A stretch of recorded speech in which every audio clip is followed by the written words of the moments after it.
All right, let's dive in. Today, we're talking about something that's a massive headache in any big operation, project schedules. We're going to break down a brand new governance procedure that's all about taking these huge, complicated projects from total chaos to a place of complete control. So let's get right into it. It's the question that probably keeps a lot of project managers up at night. You kick things off with what feels like a solid plan, you've got a great team, a clear goal, but then somewhere along the way, things just start to slip. So why does this keep happening? Well, a lot of the time, the answer is hiding in plain sight, right inside the very schedules that are supposed to keep everything on track. Does any of this look a little too familiar?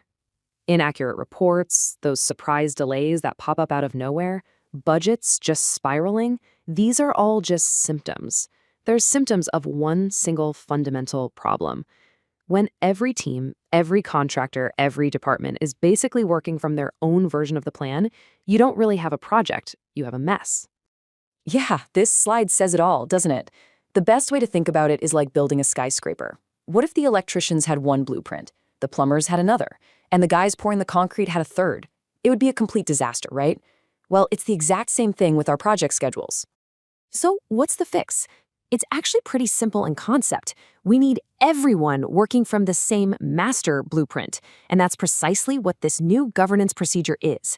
It's not just another set of suggestions, it's designed to be the single source of truth that finally brings some order to the chaos. It makes sure we're all building the same thing the same way. Okay, so how does this new procedure actually work? Well, it's built on 3 core pillars. You can think of these as the new unbreakable rules of the game that are going to guarantee every single schedule is consistent, reliable, and, actually useful. Pillar number 1 is standardization. This is huge. It just means we all have to speak the same project language. From now on, every schedule has to use the one approved structure in Primavera P6. No more custom formats, no more creative naming conventions. This is all about making sure that when we try to put all the project pieces together, they actually fit, no exceptions. Next up, Pillar 2, quality and integrity. Look, a schedule isn't just a list of dates, right? It's supposed to be a logical map of the entire project. This pillar makes sure that map is real and that it works. Every task has to flow logically to the next. No dead ends, no crazy circular logic, no impossible timelines. And here's a key change. Running the check schedule tool in Primavera is now absolutely mandatory before you can submit anything. And our third pillar is traceability. This one's all about accountability. What it means is that every single activity, I don't care how small, has to be clearly connected back to a contractual goal. This gets rid of all the fluff in the schedule. It guarantees every task has a real purpose and is directly helping us hit our targets. Now, within this new system, there's one specific tool that really makes it all click. It's a new mandatory activity code. It's called ZALBASIR phase, and believe me, it is a complete game changer for getting clear visibility on our projects. So what is this thing? Well, simply put, the ZALBASIR phase code is a tag, and you have to apply this tag to every single task in your schedule. It basically sorts each task into a specific phase of the project, like engineering, construction, or closeout. This simple little code is the secret sauce that lets us create consistent, unified reports and dashboards across the whole company. It gives everyone the same clear, real-time picture of how things are going. Let's just take a quick look at what these codes actually are. As you can see, they group all the work into logical buckets. So ZALBASIR 01, that's all the prep work at the beginning. 02 is all your design and engineering. 04 is construction. It just creates a really clean, simple story of the project from A to Z. And applying this is super simple. You get the official Excel file, you import it directly into Primavera P6, and then you just go through and assign the right code to every single task. Now, I need to be crystal clear here. This is not optional. Any schedule submitted without these codes will be automatically rejected, period. All right, so you've built your schedule the right way, you've put in all the codes. Now what? What happens next?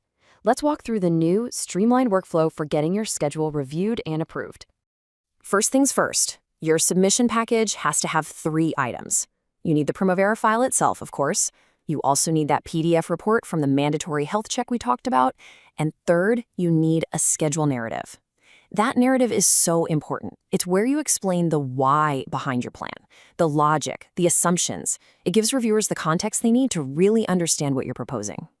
The approval process itself has 4 really clear steps. You submit the complete package. Then it goes to the project manager for a high-level strategic look. If it passes that check, it moves on to the PMO control team for a deep technical dive. And finally, once they've signed off, it gets the final endorsement and becomes the official project baseline. So you can really think of this as having two critical gates. First is the project manager. They're asking the big picture question, does this make sense? Does this plan actually align with our goals? It's the strategic check. Then, if it passes, you hit the second gate, the PMO control team. They're asking a totally different question. Is this technically correct? Is the data clean? Is the coding right? Is the logic sound? Your schedule has to pass both tests to move forward. Okay, I know what some of you might be thinking. This sounds like a lot of new rules, a lot of extra work. But let's take a step back and connect all these rules to the real-world results, because that's where the magic is. So here's the payoff. This is why we're doing it.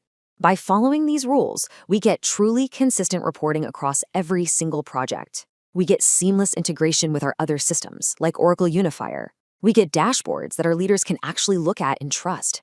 And, most importantly, we get predictable project delivery. We finally get to say goodbye to all those nasty last-minute surprises. This is how we stop just reacting to problems and start actually controlling our projects. And if you remember just one thing from all this, let it be this quote from the procedure's purpose statement. The whole goal is to make sure every single schedule is compliant, logical, and aligned with our standards. This isn't about control just for the sake of control. It's about setting every single project up to win right from day one. So I'll leave you with this final thought. Is this new procedure just more red tape, more bureaucracy to deal with? Or is it the master blueprint we've all been looking for? The one that finally gives us a clear, predictable path to getting things done right? Something to think about. Thanks for tuning in. This whole approach, this idea of streamlining project governance, is really inspired by the fantastic work of engineer Ziad Al-basir. If you're looking to put these powerful EPPM solutions into practice and build your own digital command center, his firm, ZALBASIR EPPM, is who you want to talk to. You can reach them at their email, info@zalbasireppm.com, or on WhatsApp. Thanks so much for watching.